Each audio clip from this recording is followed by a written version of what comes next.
Notre prochain intervenant est Dr. Paolo Franco. Thank you, Mr. Chairman. Merci, Monsieur le Président.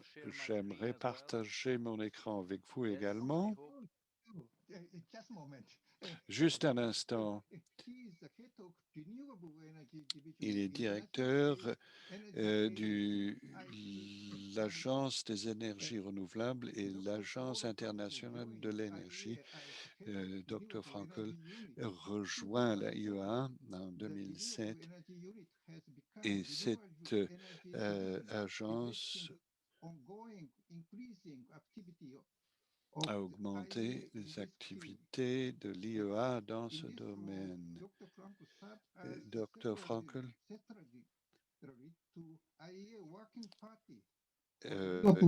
s'occupe d'un groupe de travail sur les technologies de l'énergie.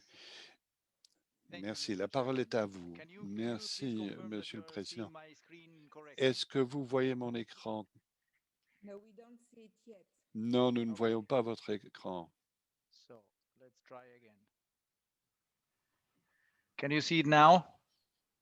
Yes. Very good. Oui, nous voyons votre écran. Formidable. Merci d'avoir invité l'IEA et de m'avoir invité pour faire quelques remarques lors de l'intervention de clôture. J'aimerais vous démontrer comment les messages de Becquerel sont tout à fait pertinents aujourd'hui. Pas seulement par rapport à l'effet photovoltaïque, mais j'aimerais parler de 4 choses. L'une concerne ses travaux en tant que scientifique, l'effet photovoltaïque. Le deuxième aspect concerne l'intérêt qu'il portait pour l'industrie nationale. Troisièmement, l'impact dans le domaine de la photographie et aussi son intérêt pour le nouveau monde. Alors, on va parler de PV et cela a déjà été mentionné. Notre directeur IEA The new king of electricity, and this is the slide that devient le nouveau roi de l'électricité. Et dans cette figure, vous voyez l'évolution depuis 2 décennies dans le secteur de l'énergie, que vous savez, était surtout utiliser les énergies fossiles. Mais dans les 20 ans à venir, cela va changer de manière radicale. Voici le scénario avec les politiques déjà annoncées où la PV a la plus grande croissance. Mais ici, vous avez le développement des énergies durables qui sont en adéquation avec l'accord de Paris où le solaire devient réellement le nouveau roi avec au moins 8000 terawatts de génération de production dans les 20 ans à venir, tandis que le gaz et le charbon vont chuter. Il a été dit par plusieurs intervenants que le PV solaire est la source la moins chère pour l'électricité dans la plupart des pays lorsqu'il y a de bonnes ressources et des sources de financement. Et cela va tripler encore plus d'ici 2030. Alors, ceci a des conséquences, des impacts très importants qui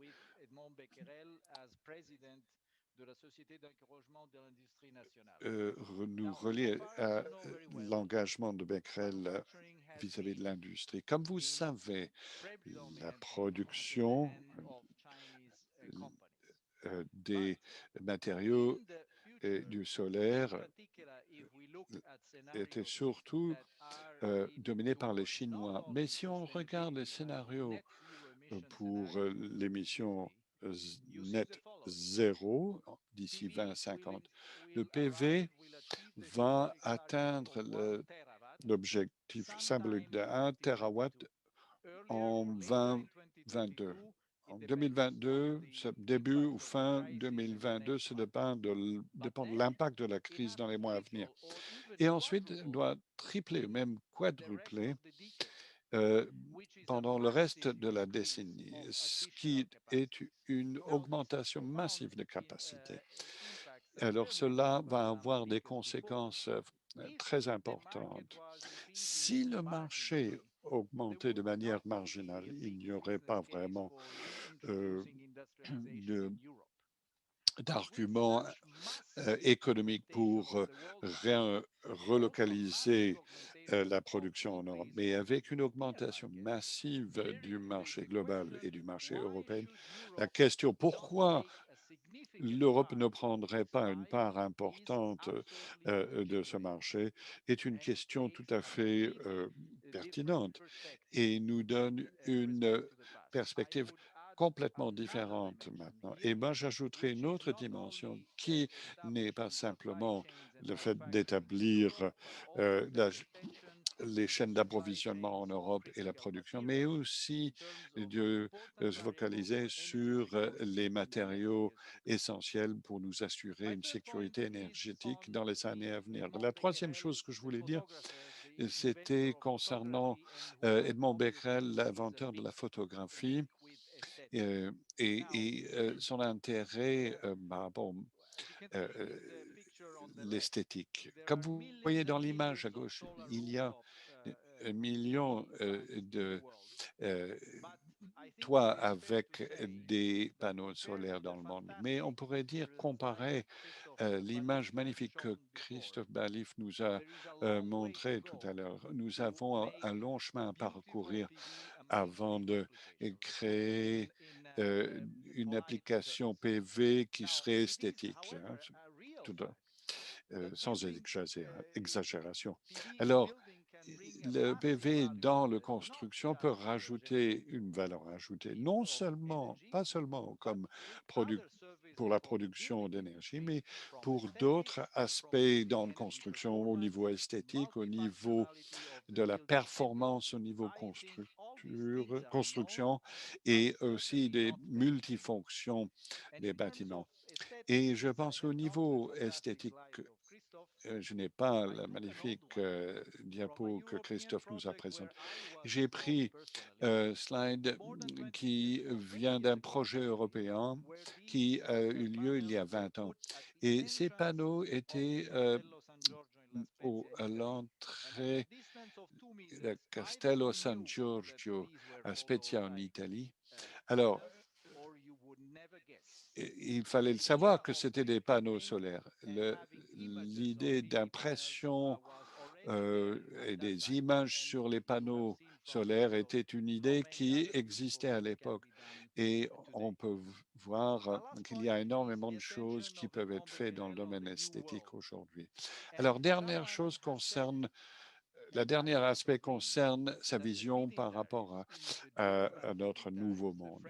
Les tarifs dans les différents pays, c'était les outils nous permettaient d'avoir une énergie solaire pas chère pour tout le monde. Alors, c'est possible, mais il faut avoir un coût de financement euh, économique. Alors, solaire est une des options les moins chères pour avoir des solutions hors réseau et de pouvoir accéder à l'énergie dans le monde en développement. C'est vrai au long terme pour la production d'hydrogène. euh, et vous voyez là où vous avez des régions en bleu foncé, c'est dans les économies émergentes et c'est un potentiel énorme pour l'Afrique. donc de nouvelles opportunités de développement économique et d'échange d'énergie.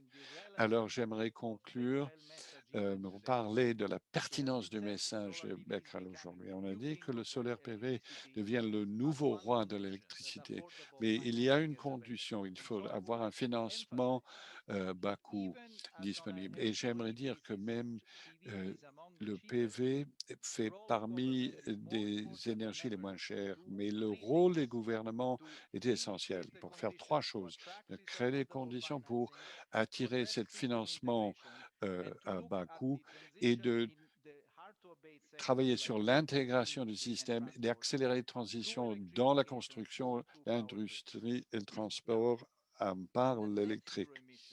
Dans, et dans la trajectoire de zéro émission, PV qui domine le marché à haute capacité pourrait accélérer tout cela d'un facteur 3, 4, même 5.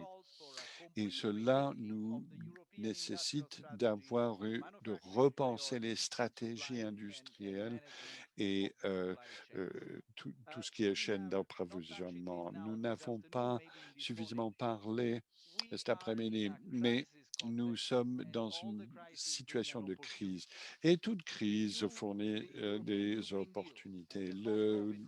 La nouvelle plan verte pour l'Europe et le plan de relancement nous va vous permettre de faire un déploiement qui permettrait de créer des emplois.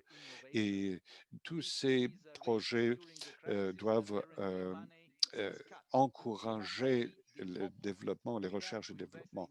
Il faut investir encore plus et la crise ne devrait pas empêcher ces investissements. Et la dernière chose, c'est la transition, une transition inclusive. Et l'Europe, c'est dans l'intérêt de l'Europe.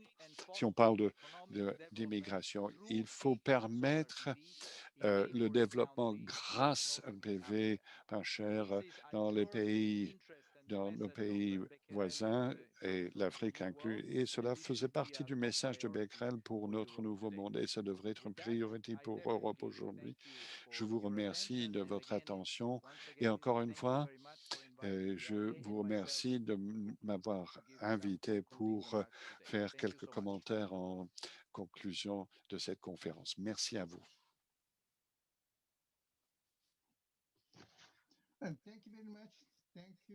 Merci beaucoup, Paolo Franco. Merci beaucoup. Et j'aimerais